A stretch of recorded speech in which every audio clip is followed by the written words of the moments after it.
Elasticity is a favorite term in economics, meaning responsiveness. It's why supply and demand schedules are usually sloped, because quantity supplied or demanded usually responds to changes in price. Take ice cream cones. The more they cost, the fewer people buy. That's what the slope suggests. As the price goes up, fewer and fewer ice cream cones are purchased. As the price goes down, the quantity demanded increases. So consumers respond to price. How much they respond is known as the price elasticity of demand. The supply curve also slopes because of suppliers' responsiveness to price, with quantity supplied increasing as the price rises. So suppliers too show some price elasticity. If they didn't, the supply schedule would be perfectly vertical, a price elasticity of 0.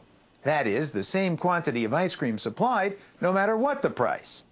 Similarly, if demand were unresponsive to price or totally price inelastic, the demand schedule too would be a vertical line with a price elasticity of 0. The same quantity of ice cream demanded no matter what the price. Notice, though, that when either schedule slopes and indicates some degree of elasticity, the actual angle depends on the scale. The angle's steeper if a $5 price is up here, but if we use a scale that puts $5 lower down, the angle is more horizontal. That's why elasticity is always measured in terms of percentages. Percentage change in quantity over percentage change in price. A calculation the textbook explains, and that the Discover Econ software allows you to practice. For our purposes, though, the importance of elasticity is how it helps explain the real world. So the rest of this segment is devoted to solving a real-world economic puzzle. Why, in the winter of 2000-2001, did natural gas prices spike to historically unheard-of levels? The first reason was the weather. It got so cold in my native New England, for instance, that even Frosty bundled up. Meanwhile, California was so hot that air conditioners overloaded the power grid, and in the Northwest it was so dry that hydropower plants couldn't provide extra power. Okay, so far so simple. In the winter of 2000-2001, severe weather and less energy from substitute sources increased the demand for gas. More demand, the demand curve shifted to the right. So the quantity of gas purchased rose suddenly from its then current level. Now, the way we've drawn this graph, it suggests that at equilibrium, price should rise modestly for a modest increase in demand. But in fact, the price spiked to over $8. So what's wrong with this picture? Well, for one thing, it visually misrepresents the price elasticity of demand for natural gas. So let's back up a step. The key question about elasticity is how elastic? That is, how responsive is demand, or for that matter supply, to changes in price? But remember, the answer is measured in percentages. Using percentages, then, let's look at Major League Baseball. In 2003, the average ticket price was about $20, average attendance about 28,000 people per game. What do you guess would happen if the league upped the price to $20.20 a ticket, a 1% price increase? Well, according to current data, ticket sales would drop by about 64 fans per game, a change of just under 0.25%. So quantity changes less than price in this case, resulting in an elasticity coefficient of 0.23. Now, an elasticity coefficient of less than 1 is the same as saying inelastic. So at current prices, the demand for baseball tickets is price inelastic. If a 1% price rise were to cause exactly a 1% decrease in ticket sales, we'd call the demand for tickets unit elastic, sometimes referred to as an elasticity of 1.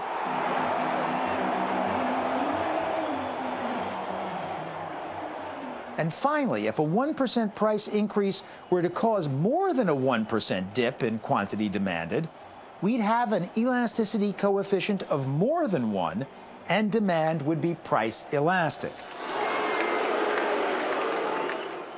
So now that you know this, let's see how you do in our Big League Elasticity quiz.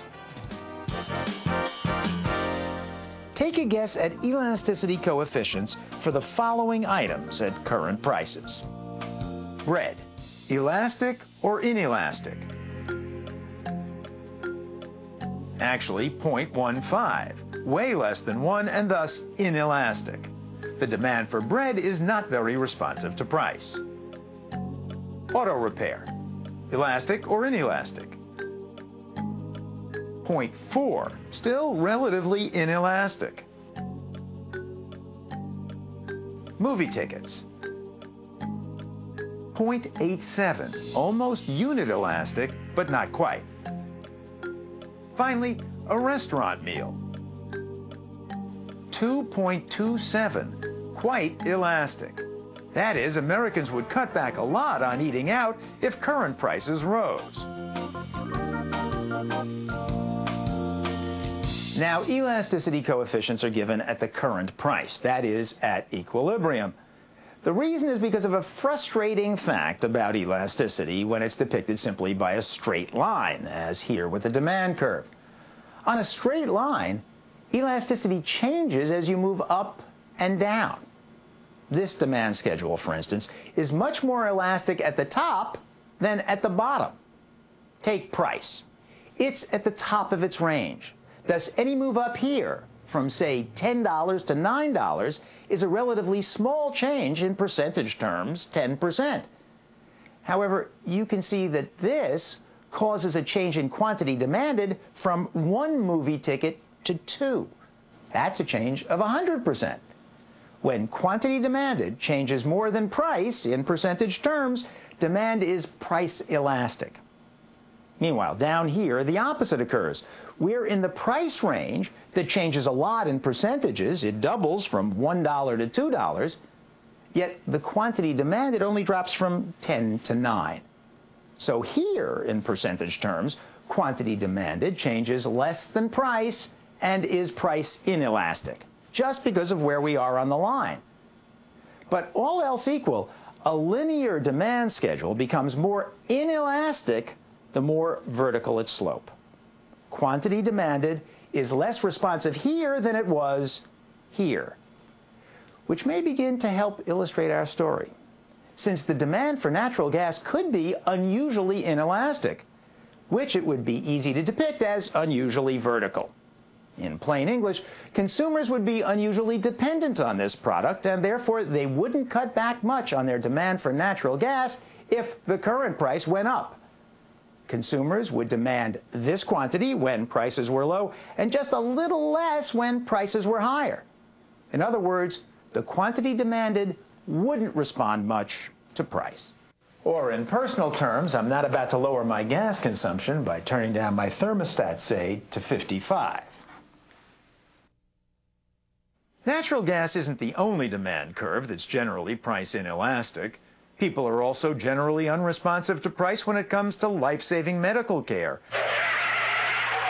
or addictive substances like tobacco or alcohol, which you don't tend to buy much less of when the price goes up. That is, the more you rely on something for which there are no suitable substitutes, the more unresponsive you are to changes in price, the more inelastic your demand almost anywhere on the schedule. So now have we solved the puzzle we started with? Why natural gas prices shot up so high in the winter of 2001? Well, not really, because look what happens to price when our now even more inelastic demand curve shifts to the right. It goes past the equilibrium point we drew earlier, when we told you there was something wrong with the picture, a demand curve that looked too elastic. However, even in this picture, price still doesn't rise nearly enough to reflect the enormous jump that occurred in real life. So what is still wrong with the picture? Well, let's look at the supply curve here. It looks relatively elastic, suggesting that suppliers are quite responsive to price, just as we'd imagine. A higher price, a lot more quantity supplied. And in fact, isn't that the beauty of a market system? Prices go up because we consumers want more of something. Suppliers respond to the cue by giving us more of what we want. Well, not necessarily, because in the short run, supply is often price inelastic too. You see any natural gas drilling going on? Back in 1992, when energy prices were low, Larry Strahan had taken us on a tour of drilling rigs standing idle on the Gulf Coast. 9 years later, prices were high enough to justify pressing them back into service to help increase the supply of fossil fuel for heating the Northeast. But the rigs were no longer available. After years of low prices, these very rigs had been recycled as scrap metal. 1,100 rigs were drilling in the U.S. by the winter of 2001, double the number just a few years before. But, says Strahan, compare that with 4,500 to achieve the level we were at in 1983. Try that. I mean, to catch up, it's going to take us 2 years from the day we start drilling to go online with the natural gas we have. Another reason supply hadn't responded to higher prices, he says, is that oil and gas drillers like Strahan himself had long since taken other jobs. Oh, yeah, we can build drilling equipment. The problem is we can't get anybody to run it in today's world. So there's nobody left out here to do this. So here at last is the answer to our question. What was wrong with this picture? Basically, both the supply and demand curves were drawn as relatively price-elastic straight lines, when in fact both were curvy and after a certain point almost completely price-inelastic. This may be more than you want to know about natural gas, but the real supply curve looks more like this. At low prices, supply responds a lot to changes in price because it's cheap to bring more gas to market. A small price change brings lots more gas out of the ground. But past here, today's wells and pipelines are running at capacity. There's no more gas in storage. To get more supply is almost impossible, so the curve becomes almost totally inelastic. Meanwhile, the real demand curve looks like this. We're not going to explain all the kinks, but the general idea is clear. Given the weather, there's a certain quantity of natural gas which Americans in the short run are willing to pay almost anything for. And when you combine inelastic supply with inelastic demand, you've got the potential for big price moves, big trouble. Especially for those of us subject to the big chill of a New England winter, as in our example, the winter of 2000-2001. To simplify, the weather was getting colder and colder, meaning more demand, meaning the demand curve kept shifting to the right. For a while, price rose gradually, but the demand curve finally reached the point at which, in essence, the gas ran out. The point at which the supply curve becomes almost totally inelastic. That was also the point on the quantity axis below which people that winter would freeze, below which, in other words, the demand curve was almost totally inelastic. When it got colder still, and of course people still needed to stay just as warm, demand shifted even more. The result was a stunning spike in price. Natural gas just about quadrupled in a month.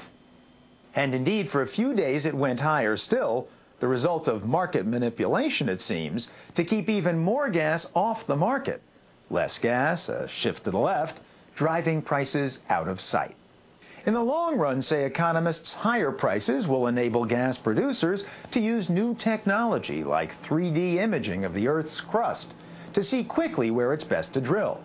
Producers will also be able to drill deeper, build more pipelines, and so on, and ultimately all this will allow them to produce more gas. Now, in terms of our graph, this means the supply curve, even though it too is relatively inelastic, shifts to the right. And given the inelastic segment of the demand curve, this should bring prices back down, way down.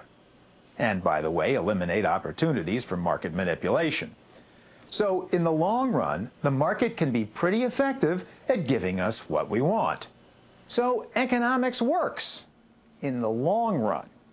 On the other hand, in the short run, a lot of people who can't afford the steep price rises due to inelasticity can get very seriously hurt.